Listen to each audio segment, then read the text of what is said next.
Festival du cirque de Saint-Paul les Dax, novembre 2008. Ce soir-là, on récompense les meilleurs artistes de l'année. Pour réunir, mesdames, mesdemoiselles, messieurs, tous ces artistes, eh bien, nous avons fait appel à une grande agence artistique. Et j'aimerais vous présenter ces représentants qui nous font l'honneur d'être avec nous ce soir. Tout d'abord, monsieur Alain Leleu. Alain Leleu, le voici. À 61 ans, ce producteur de spectacles de cirque est un homme respecté et admiré de tous.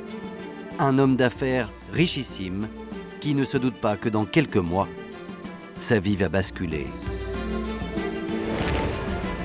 Il avait toujours besoin de dire qu'il avait une, deux ou trois maîtresses en même temps.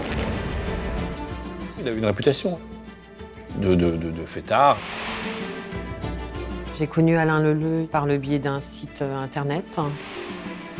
C'est une femme atypique qui a une relation tout à fait singulière avec Alain Leleu et qui a un passé sulfureux. Les policiers découvrent qu'elle a au moins 3 films pornographiques à son actif. Et là, j'ai pété un plomb. Et là, j'ai perdu pied. Lundi 8 février 2010, Château d'Humières dans l'Oise, siège de la société d'Alain Leleu. Allô ? La secrétaire du producteur ne sait plus où donner de la tête. Tout le monde cherche son patron, mais l'homme est introuvable et cela ne lui ressemble pas. Oui.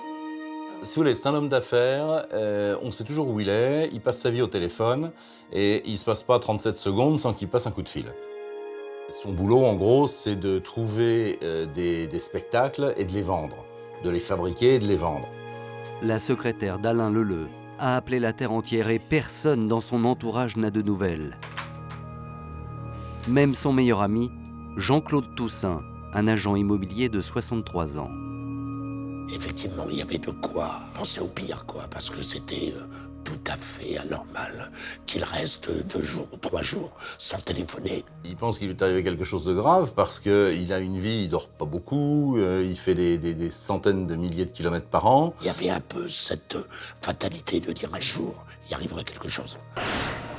Alors, qu'est-il arrivé au producteur de cirque Alain Leleu ? Le 19 février 2010, cela fait maintenant 10 jours que personne n'a de nouvelles d'Alain Leleu. Ce sont les policiers de la sûreté départementale de Chartres qui prennent l'enquête en main. Car la secrétaire de l'homme d'affaires a révélé que juste avant de disparaître, Alain Leleu aurait passé le week-end des 6 et 7 février à Champfol, dans la banlieue de Chartres. Il se serait rendu chez une certaine Alexandra Nicolas. Immédiatement, les enquêteurs décident d'aller rendre visite à cette mère célibataire de 37 ans. Nicolas, bonjour, police de Chartres. Nous souhaiterions vous interroger au sujet. On est venu me voir, Ah ben, on peut rentrer ? Je fais rentrer. Bon, cet homme, vous le connaissez ? Oui, c'est Alain. C'est Entrez. Alain Leleu, exactement. Aux policiers, Alexandra Nicolas affirme qu'Alain Leleu l'a quitté le dimanche 7 février au soir. Depuis, elle n'a plus une nouvelle. Elle n'est pas du tout impressionnée par l'arrivée des policiers, elle répond aux questions qu'on lui pose. Alexandra explique aux enquêteurs qu'Alain Leleu est un ami, rencontré il y a une dizaine d'années lors d'un entretien d'embauche. Elle avait passé un entretien avec lui, elle a été embauchée, le contrat de travail a duré quelques années. Alain Leleu a offert à Alexandra, alors sans travail et seule avec sa fille, l'opportunité de s'en sortir. Et c'est là qu'il m'a dit, moi j'ai une entreprise, je peux t'embaucher et tu peux avoir une autre vie que celle que tu es en train d'imaginer là. Avec le temps, Alain Leleu est devenu plus qu'un ami pour Alexandra. En tout cas, c'est ce qu'elle affirme. Elle explique en réalité qu'Alain Leleu n'est pas son amant. Elle dit simplement que c'est un ami intime, qui se connaissent depuis longtemps, une dizaine d'années, et qu'ils ont une espèce de relation filiale, une sorte d'amour platonique. Alain, moi je ne l'ai jamais embrassé, on s'est jamais tenu la main, on avait des gestes affectueux, on se disait bonjour, on se faisait la bise. Face aux enquêteurs, la jeune femme explique sans détour qu'Alain Leleu est arrivé le vendredi soir vers 18h pour passer le week-end, comme ils en ont l'habitude. Alain, il arrive crevé comme à chaque fois qu'il arrive parce qu'il a fait 2000 km en presque 24 heures, donc il est fatigué. Ah, merci. On s'occupe un petit apéro, on ouvre une bouteille de vin. Non, promis. Tiens, moi j'espère qu'on va parler autre chose que du boulot. Ouais. On regarde la télé, les infos. C'est une soirée vraiment banale. Hein. Il me raconte un peu ce qu'il a fait, ce qui va pas. Et voilà, et puis c'est tout. Ouais, je débarrasse les verres et j'arrive. Alexandra précise qu'elle n'a rien noté d'anormal dans le comportement d'Alain Leleu ce soir-là. Ah bah ça va faire du bien. Le lendemain, on est samedi, une journée, une matinée en tout cas assez banale. Elle s'occupe du ménage, enfin voilà, elle fait du repassage. Et d'après Alexandra, le producteur serait reparti le dimanche, en début d'après-midi. Elle dit l'avoir quitté à 15h en bonne santé et qu'il était effectivement, elle confirme qu'il est venu la voir, qu'ils ont passé le week-end ensemble, enfin une partie du week-end ensemble, et qu'il n'y a rien d'autre à signaler. Pour autant, les policiers décident de perquisitionner la maison de la jeune femme. Ils veulent être certains qu'Alexandra ne leur cache rien. Et forcé de constater qu'ils ne découvrent dans la maison aucun élément susceptible d'étayer le moindre soupçon à l'encontre d'Alexandra. Ni dans la maison, ni même dans son entourage proche. En effet, les policiers interrogent les voisins. Et pour tous, Alexandra est une voisine agréable et sans histoire. Vous lui avez déjà parlé? Moi, je lui ai parlé 2 fois. Et donc elle vous a fait quelle impression? Une bonne impression. Bonne impression? Oui, Ouais. oui. Oui. Et J'avais rien à dire de mal sur elle. Rien à signaler donc. Faute d'éléments, les policiers abandonnent cette piste. Mais ce qu'ils ne savent pas encore, c'est qu'ils n'en ont pas fini avec Alexandra Nicolas. Les jours passent, et avec eux l'angoisse grandit. Cela fait maintenant près de 15 jours qu'Alain Leleu n'a pas donné signe de vie. Et l'inquiétude des policiers quant au sort du producteur de cirque va monter encore d'un cran. En effet, les 2 téléphones du disparu n'émettent plus aucun signal, et cela depuis le dimanche 7 février, en fin d'après-midi. La dernière localisation permet juste de confirmer qu'il était bien à Champfol, chez Alexandra, comme celle-ci l'a déclaré. Et là, force est de constater qu'il n'y a rien. C'est-à-dire qu'il n'a plus fait d'achat avec sa carte bleue, il n'a plus passé d'appel depuis ses téléphones portables, et son badge d'autoroute n'a pas fonctionné. Alors qu'ils n'ont rien, la chance va enfin sourire aux policiers grâce à la voiture du producteur. Une Audi Q7, un 4x4 de luxe équipé d'un GPS. À partir d'un GPS, on peut non seulement déterminer où elle se trouve, mais en plus refaire a priori tout le trajet que le véhicule a pu faire. Il est là, d'accord? La voiture se déplace. Hop, voilà. On retrouve la trace et la traçabilité de cette voiture qui part de Champfol et qui nous mène jusqu'à Orléans. La voiture d'Alain Leleu est localisée très précisément dans le centre-ville d'Orléans, près de la gare SNCF. Le 24 février 2010, les policiers du SRPJ d'Orléans découvrent le 4x4 sur un parking. Le véhicule est parfaitement garé et les policiers ne constatent aucune trace d'effraction. Étrange, que fait la voiture d'Alain Leleu ici? Les policiers décident de placer le 4x4 sous surveillance. Pendant 3 jours, ils planquent sur le parking. En vain, personne n'a tenté de s'approcher de la voiture. Le véhicule est donc saisi et analysé par les experts de la police scientifique à la recherche d'indices. Lorsque soudain... Ils décident donc d'ouvrir le coffre de cette voiture.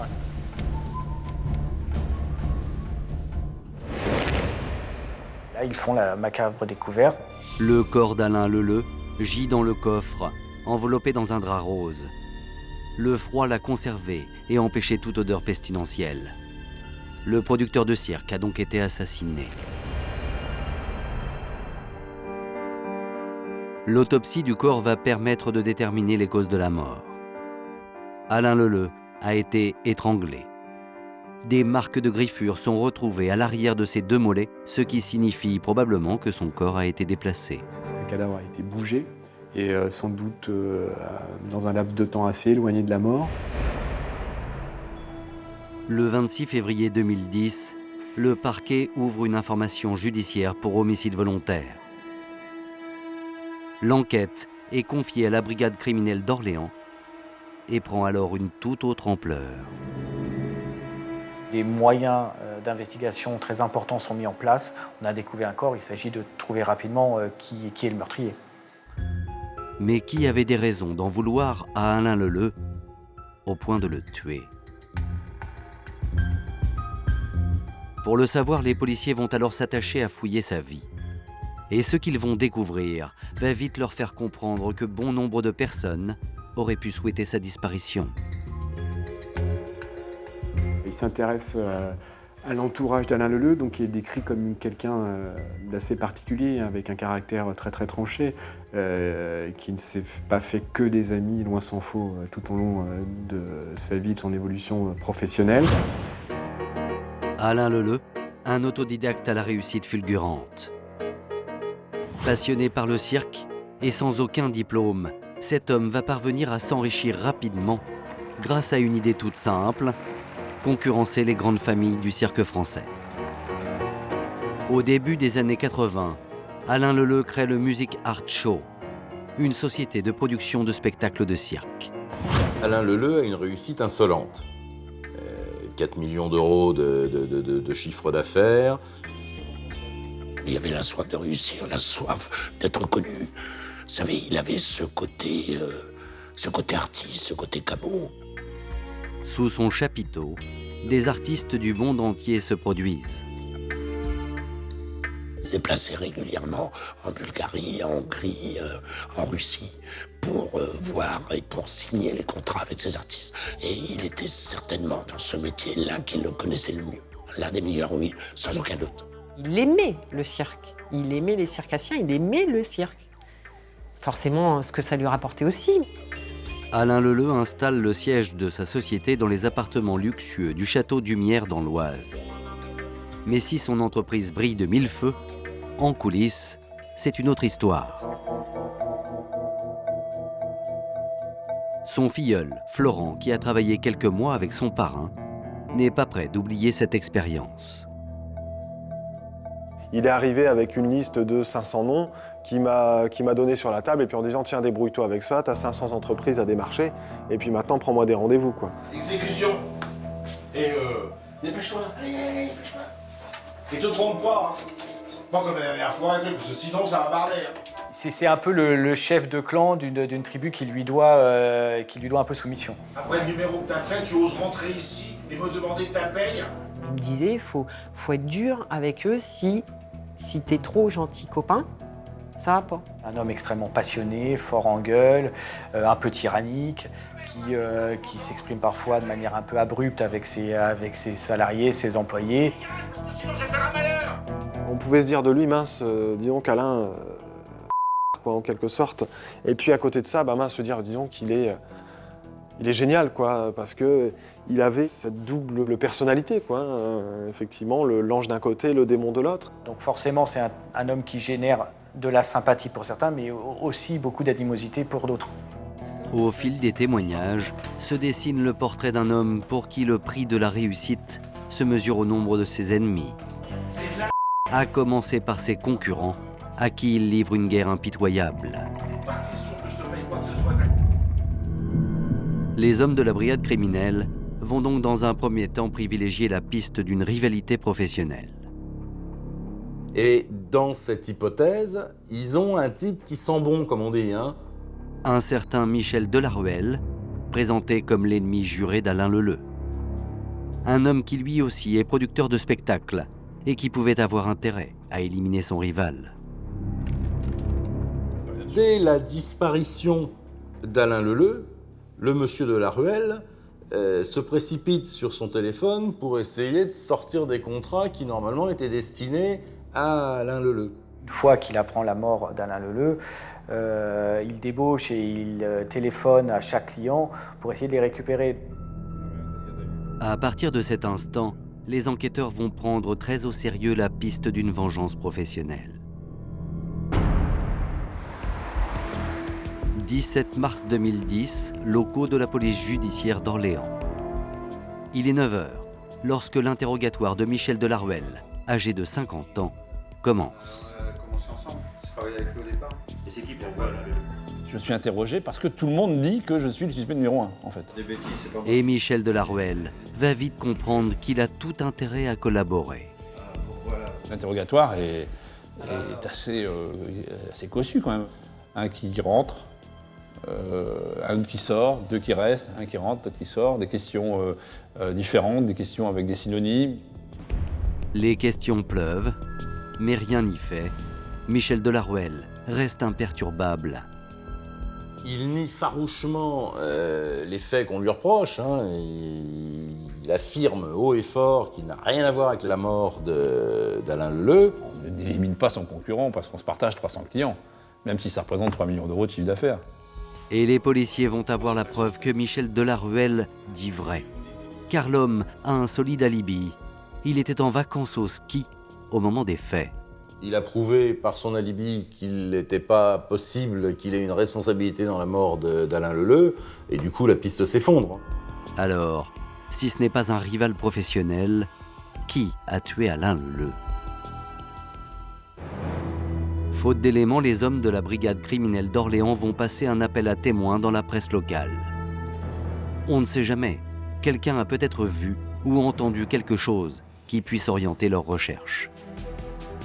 Et là, il y a un homme qui appelle les policiers et qui dit avoir des révélations fracassantes, importantes à faire. Cet homme, c'est lui, Rémi Santurenne. Il a 53 ans et il est voyant. Il déclare aux policiers qu'après avoir lu l'appel à témoins, il a eu une vision. Au volant de ma voiture, tout d'un coup, j'ai eu une image, des images assez précises qui me sont venues. J'ai eu un flash d'images de lutte entre un homme qui était Monsieur Leleu et une femme, voilà. Je me suis dit, il a été tué par cette femme, quoi. Cet ressenti, c'était inéluctable. Pour moi, c'était clair et net. Le témoignage du voyant pourrait prêter à sourire. Mais la suite de son récit va lui donner du crédit. Car l'homme va déclarer que le corps a été déplacé. Je sens qu'on emmène le corps. Et pourquoi, j'en sais rien, mais c'est un ressenti. On emmène le corps quelque part, et je sais, pour moi, dans mon fort intérieur, qu'il n'a pas été tué dans le 45, dans le Loiret, mais qu'il a été tué ailleurs. Le voyant, on ne le prend pas au sérieux, mais finalement, il dit quand même des trucs que personne ne sait, n'est censé savoir. Donc peut-être que le voyant a peut-être un don. Donc du coup, ils le prennent un peu au sérieux. Alors, Alain Leleu a-t-il été la victime d'un règlement de compte amoureux? Pour les policiers, la thèse passionnelle est séduisante. Car au fil des témoignages, ils découvrent qu'Alain Leleu n'avait pas seulement la réputation d'être un féroce homme d'affaires. Non, c'était aussi ce que l'on appelle un homme à femme. Il avait une réputation de fêtard. Il est un peu comme les marins, avec une dans chaque port. Bon, lui, c'est sur Terre, mais en gros, le résultat est le même. Il avait toujours besoin de dire qu'il avait une, deux ou trois maîtresses en même temps. Ça collait bien avec le personnage. C'était quelqu'un qui aimait montrer, qui aimait être aimé, ceci dit, même si il ne le montrait pas forcément. Je crois qu'il aimait être entouré. Et en fouillant dans l'ordinateur d'Alain Leleu, les enquêteurs découvrent aussi que le producteur avait recours à des relations sexuelles tarifées sur Internet. Ils vont retrouver des dizaines et des dizaines de connexions sur des sites, sur des réseaux des... La police arrive à définir qu'il a des relations assez fréquentes avec des... Et l'une d'entre elles n'est pas inconnue de la police. Elle répond au pseudonyme de Marie-Ève. Et puis il y avait un policier qui regarde la photo de près et qui dit « Mais attends, on la connaît celle-là ». Et en fait, il s'avère que c'est Alexandra Nicolas. Alexandra Nicolas, souvenez-vous, c'est cette femme chez qui Alain Leleu a passé le week-end, juste avant de disparaître. Au fil des investigations, il se rend compte du passé sulfureux d'Alexandra, qu'elle a fait plusieurs apparitions dans des films X. Les policiers découvrent qu'elle a au moins 3 films à son actif. Profession gynécologue, profession plombier et le clochard. Et on n'est plus du tout dans l'image de la mère au foyer qui a, avec une vie professionnelle un peu chaotique, mais lisse et banale. On est vraiment dans une... C'est une femme qui a eu une vie avant Leleu singulière. Le passé sulfureux d'Alexandra Nicolas intrigue les enquêteurs. Aurait-elle joué un rôle dans l'assassinat d'Alain Leleu? Pour le savoir, les hommes de la brigade criminelle décident de se rendre à Chartres pour placer la jeune femme en garde à vue.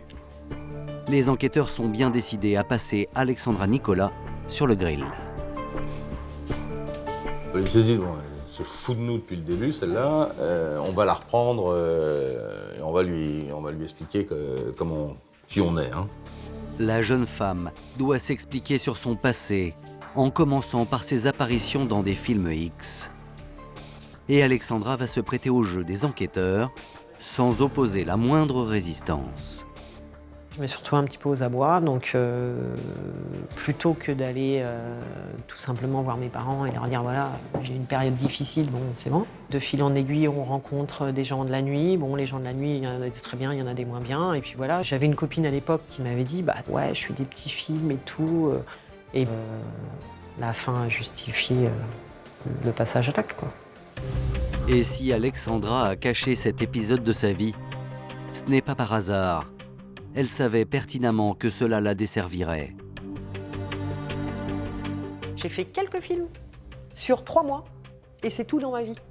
Et on me colle ça, voilà, on me colle, voilà, Alexandra, c'est pas une personne, c'est une image. Et Alexandra, bah, elle est grande, elle est blonde, alors c'est forcément une pouffe. Elle explique très clairement le fait d'avoir tourné des films parce qu'elle a besoin de subsister, parce qu'elle a besoin de vivre, de gagner de l'argent. Donc elle a fait ça quelques fois, et puis ensuite elle a laissé tomber, et elle s'est concentrée sur les donc en gros le C'est donc dans ce contexte qu'en 2002, Alexandra Nicolas rencontre Alain Leleu, chose qu'elle avait omis de dire.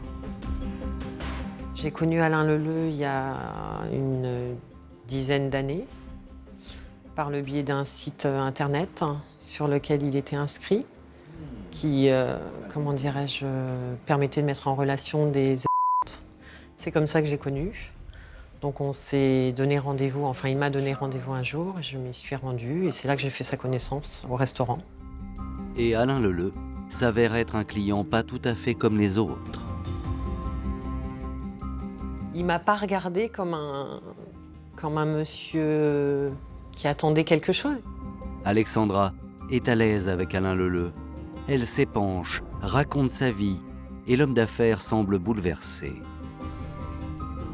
À la fin du repas, il m'a dit « T'as rien à faire là, quoi. T'es bien élevé, t'as fait des études, tu peux faire autre chose. Et puis en plus, t'as pas le profil, quoi. C'est pas toi. » En gros, elle a rencontré Alain Leleu par le biais des petites annonces et l'histoire est née comme ça. Et là où elle ne dit pas que des mensonges, c'est qu'elle a effectivement travaillé avec lui. Sauf que bon, c'est à l'envers, quoi. Hein. Et c'est ainsi qu'à partir de 2002, Alexandra décroche un travail. Elle devient l'assistante du producteur. Elle le suit dans toute la France, au gré de la caravane du cirque.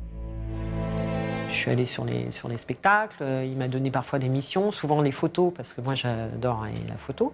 Voilà, il m'a tendu une perche et je l'ai saisie tout de suite. Et comble du bonheur, la fille d'Alexandra fait elle aussi partie du voyage. Vous imaginez, on a la tête d'une petite fille, c'est la fête. C'est Disney Open Bar, il connaît tout le monde, donc il paye rien, il y a des entrées partout. Ma fille, elle éternue, elle a une pluche. Je veux dire, voilà, c'était pour elle, c'était... Et Alain Leleu ne s'arrête pas là. En août 2008, il achète la maison de Champfolle pour y installer Alexandra et sa fille.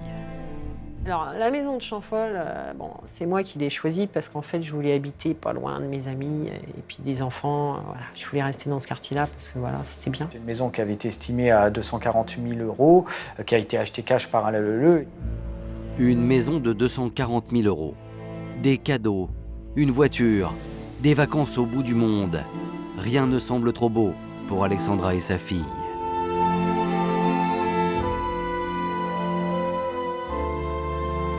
On a un peu le sentiment qu'il se paye sa famille. Il a besoin de cette relation familiale, filiale. Il y a un truc qui lui manque dans sa vie. J'ai entendu plein de fois le dire, j'ai jamais eu d'enfant. Je pense que ça a été une souffrance pour lui de ne pas en avoir eu. C'est pour ça qu'il s'est attaché à ma fille, comme il a peut-être pu s'attacher à d'autres enfants, mais je pense que c'est pour ça qu'il était comme il était avec ma fille, quoi. En gros, il considère Alexandra comme sa fille et la fille d'Alexandra comme sa petite fille. Voilà. Donc il achète ça. Il a de l'argent, il achète ça. Et combien de fois je lui disais, mais arrête de donner de l'argent, c'est bon, il y en a là. Non, mais prends ça, on sait jamais. J'ai dit, mais c'est bon, j'ai la carte bleue, j'y vais, je retire 100 €, j'ai pas besoin que tu... Mais il m'entretenait pas, hein, et il me faisait travailler. Hein. Comme il m'a dit, hein, si tu veux des sous, tu vas pas gagner au loto, faut aller travailler. Face aux policiers, Alexandra maintient qu'elle n'est strictement pour rien dans la mort d'Alain Leleu. J'ai jamais eu l'intention de faire quoi que ce soit à Alain. Moi, j'étais bien dans la situation où j'étais, tout se passait bien, tout... Enfin, je veux dire, j'aurais créé ma perte, quoi. Après plus de 3 heures d'interrogatoire, faute d'éléments probants, les policiers autorisent Alexandra à rentrer chez elle.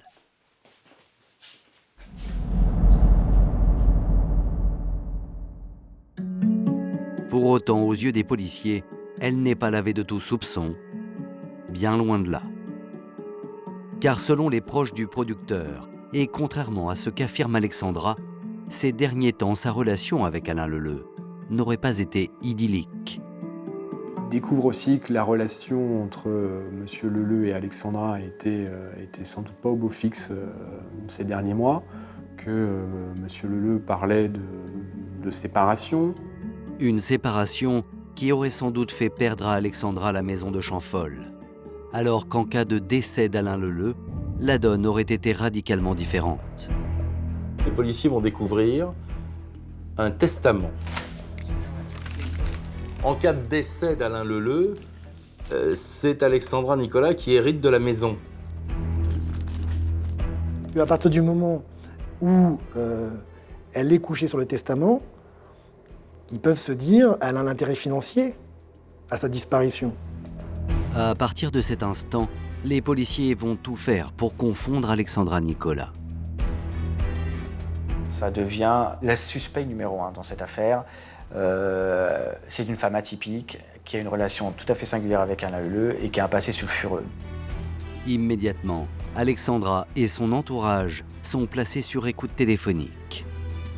Ils savent que s'ils placent Alexandra sur écoute, forcément, ça va alimenter l'enquête et que rapidement, ça la fera évoluer. Et les hommes de la brigade criminelle vont faire une incroyable découverte. Alexandra Nicolas est sur le point de se marier avec un homme originaire de la région parisienne, un certain Yves, un informaticien de 42 ans. Un ami devenu peu à peu son confident, puis son amant. Il est même carrément plus que l'amant, puisqu'il était le futur mari d'Alexandra Nicolas. Il devait se marier le 3 juillet. Les bans sont publiés et le mariage devait être célébré au Lavandou. Donc tout était organisé. 2 hommes pour une seule femme. Les ingrédients d'un crime passionnel sont réunis. Les enquêteurs se disent quoi? Dans une espèce de scénario un peu préécrit, simple, quoi. Une espèce d'idée qui viendrait rapidement. Elle a voulu se débarrasser de Leleu parce qu'il l'empêchait de se marier et qu'elle voulait récupérer son héritage pour convoler avec plein d'argent avec monsieur. Alors, Alexandra Nicolas aurait-elle fait disparaître Alain Leleu, devenu trop gênant?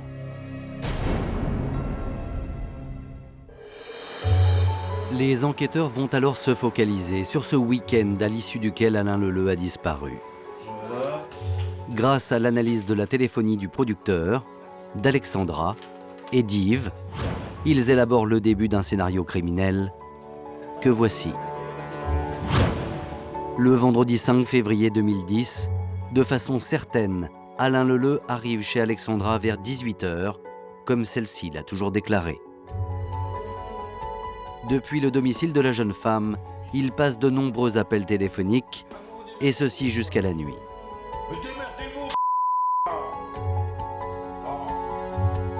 Puis le lendemain, soit le samedi 6 février, les deux téléphones du producteur fonctionnent en permanence jusqu'à 17h, puis plus rien. Alain Leleu ne répond plus. 3h30 plus tard, à 20h32, Alexandra appelle son amant Yves, qui est à plus de 600 km de là. L'étude de la téléphonie permet d'établir qu'il y a eu un contact téléphonique entre Alexandra et son amant, qui ce soir-là n'est pas à Chartres, il est en vacances au ski en Haute-Savoie. À ce moment-là, Yves est à table. Il n'a plus de batterie. Alors, il rappelle Alexandra du portable d'une amie qui dîne avec lui. Une jeune fille que nous appellerons Élodie pour préserver son anonymat. Une jeune étudiante que les policiers vont maintenant entendre.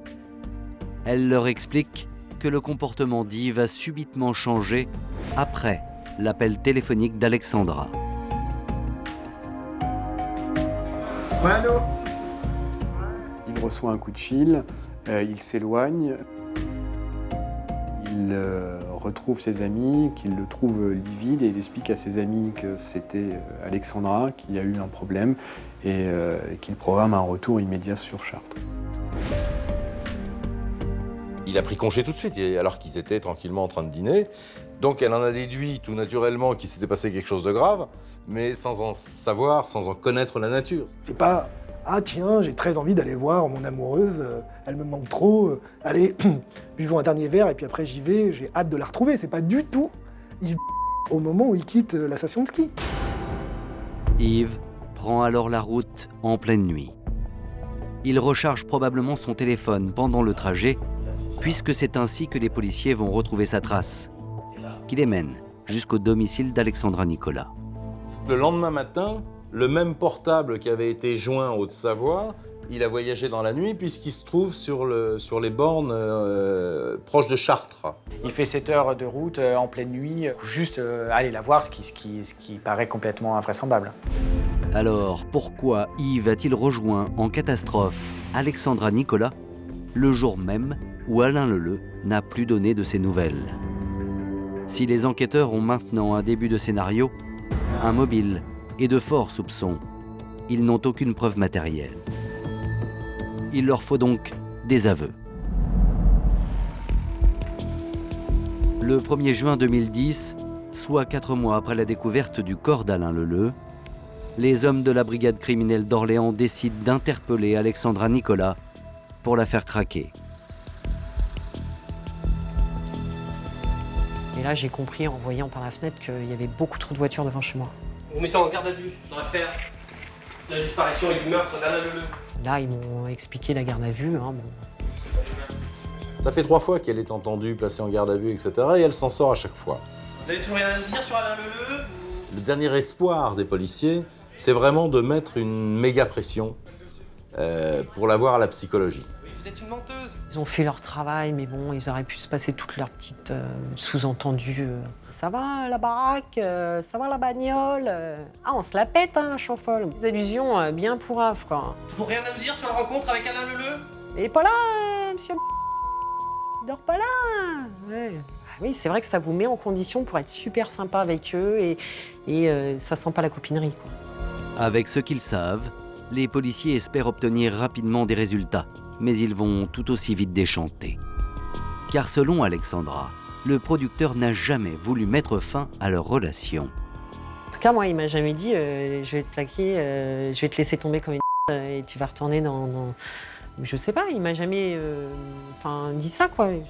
Et Alexandra de redire ce qu'elle a toujours dit, il n'y avait aucune ambiguïté dans sa relation avec Alain Leleu. J'étais fière de la relation que j'avais avec Alain. Hein. C'était propre et beau. Hein. C'était pas sale. Hein. On n'avait pas une relation dégoûtante, quoi. Donc pourquoi le cacher à Yves Et puis de toute façon, Yves, c'est pas quelqu'un qui juge. Hein. C'est pas quelqu'un qui se mêle. Non, lui, il est un petit peu. C'est un cérébral, hein, donc.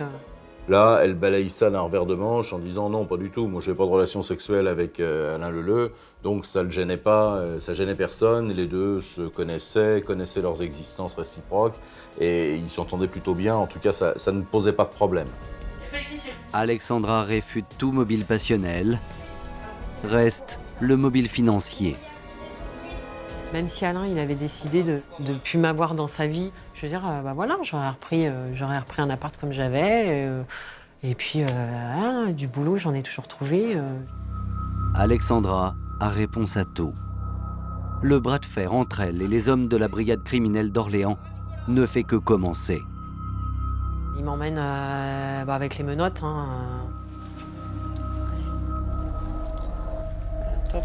Direction l'hôtel de police d'Orléans, où va se poursuivre la garde à vue. Et pendant le trajet, la pression va monter d'un cran. Les hommes de la brigade criminelle connaissent le point faible d'Alexandra.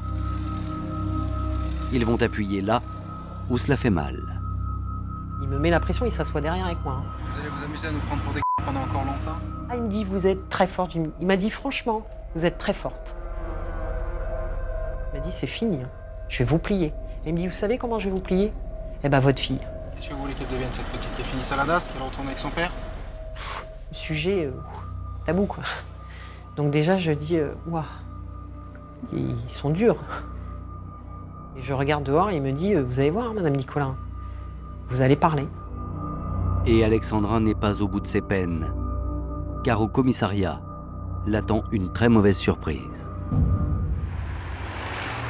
Mardi 1er juin, il est 15h30, lorsqu'Alexandra arrive dans les locaux de l'hôtel de police d'Orléans. Ils vont la faire passer par le dédale des geôles où on met les détenus, enfin les gardés à vue.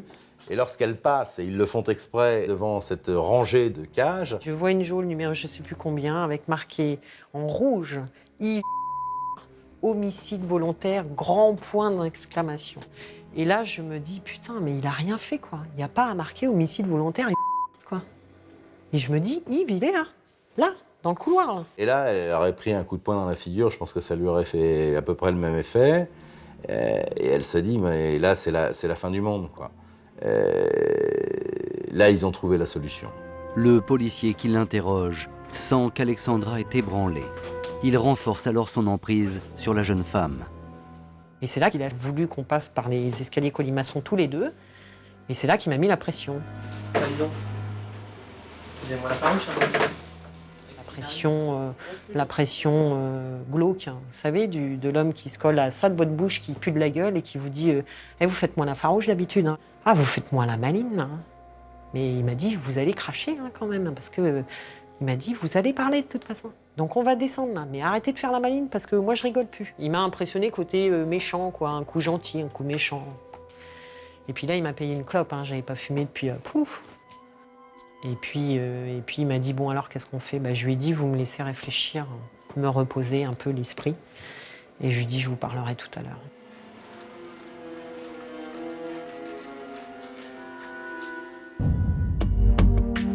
À 3h du matin, le mercredi 2 juin 2010, après avoir gardé le silence pendant près de 4 mois, Alexandra va livrer aux enquêteurs sa vérité sur la mort d'Alain Leleu. Un récit qui commence à Champfol, le samedi 6 février, en fin d'après-midi. Alors que le week-end avait bien commencé, l'ambiance va subitement changer. Déjà, c'est un peu plus tendu. Alain Leleu commence à faire des reproches sur l'éducation de la fille d'Alexandra. Un sujet sensible. Et là, il sort des trucs glauques, quoi. Il a été un peu plus vache, quoi, en disant, tu te rends compte, hein, à force de l'élever comme ça, il finira par faire des conneries, comme toi t'as fait. Hein. J'ai peur qu'elle tourne. Voilà, je te l'ai dit.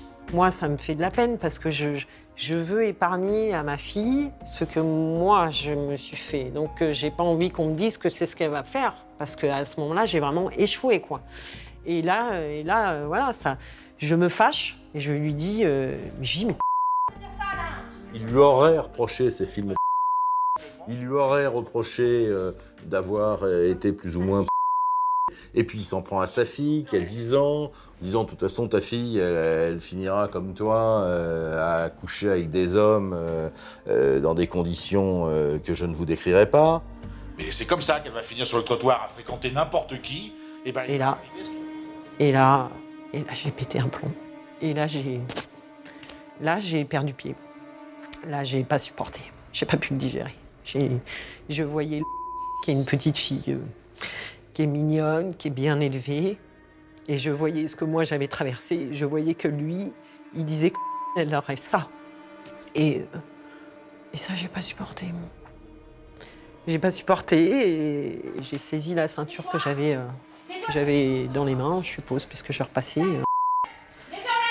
sur molle, là, et voilà. Et je me suis pendue à son cou. Je voulais qu'il se taise. Je voulais pas qu'il meure, je voulais qu'il se taise. Je voulais plus qu'il dise ça parce que c'est pas beau, quoi. C'est son... J'ai serré et j'ai serré. Et en fait, c'est la douleur que j'ai eue dans les mains, des picotements qui ont fait que j'ai desserré. Voilà. Face aux hommes de la brigade criminelle d'Orléans, Alexandra explique qu'elle était dans un état second et qu'elle n'a pas réalisé tout de suite la gravité de son geste. Le monde, il s'arrête, quoi. Et il n'y a plus de... vous êtes là et vous entendez la télé, quoi. Il n'y a plus rien. C'est noir, quoi. Vous êtes dans le truc. Voilà, vous êtes dans le... Vous avez perdu le contrôle, quoi. C'est passé de l'autre côté.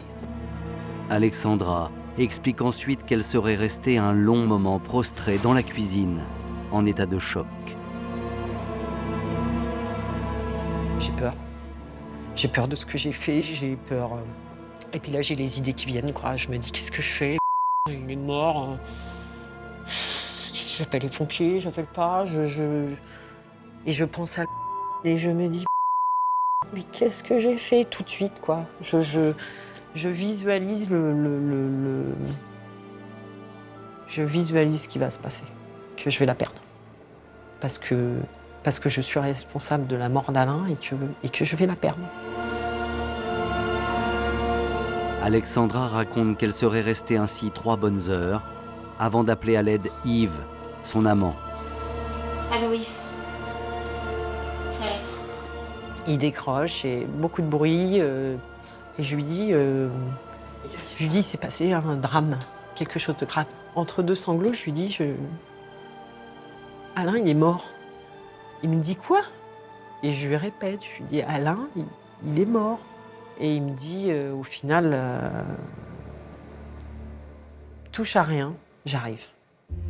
Selon Alexandra, c'est elle seule qui aurait déplacé le corps en attendant l'arrivée de son amant, Yves.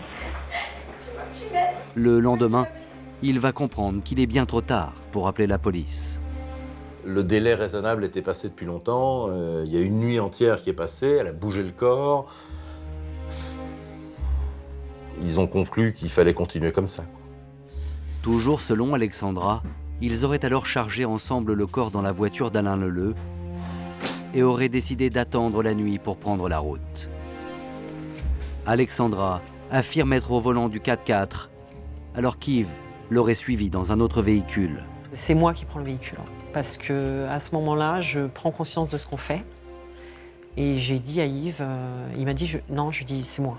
Si je me fais arrêter, je suis toute seule dans la voiture et si on me fait ouvrir le coffre, Alain, il est là, mais ça sera moi. Ne sachant où aller, Alexandra raconte qu'elle prend la direction d'Orléans. Une fois sur place, elle aurait abandonné la voiture avec le corps d'Alain Leleu à l'intérieur. Et je me suis garée là et Yves m'attendait plus loin dans l'autre véhicule et j'ai fermé la voiture et je suis montée et on est parti, quoi. À l'issue de sa garde à vue, Alexandra Nicolas est mise en examen pour homicide volontaire.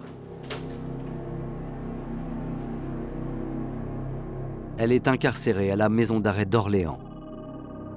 Quant à Yves, accusé de recel de cadavres, il est placé sous contrôle judiciaire, mais recouvre la liberté. Dans ce dossier, une question demeure. Alexandra Nicolas aurait-elle agi comme elle le prétend, sur un coup de sang? Ou aurait-elle pu préméditer son acte? L'instruction judiciaire menée pendant 1 an et l'analyse psychologique de la jeune femme laissent penser qu'elle a pu être sincère. Ça donne pas le sentiment de quelque chose qui a été soigneusement pensé et méthodiquement mis en place. On est dans quelque chose qui est fait à la petite semaine, avec un drame passionnel comme il en arrive, et puis cette volonté de faire disparaître le corps, tout simplement. Après avoir passé 1 an derrière les barreaux, Alexandra a été remise en liberté. C'est ainsi qu'elle a pu répondre à nos questions. En attendant son procès, voici ce qu'elle espère par-dessus tout. J'espère qu'à mon procès, on va pas voir Alexandra, l'actrice de film porno, pute, arriver. Parce que c'est pas ça. Je l'ai dit à mon avocat, je suis responsable du décès d'Alain et je dois être punie pour ça. Si la préméditation est retenue, Alexandra Nicolas encourt la réclusion criminelle à perpétuité. Dans le cas contraire, sa peine sera allégée.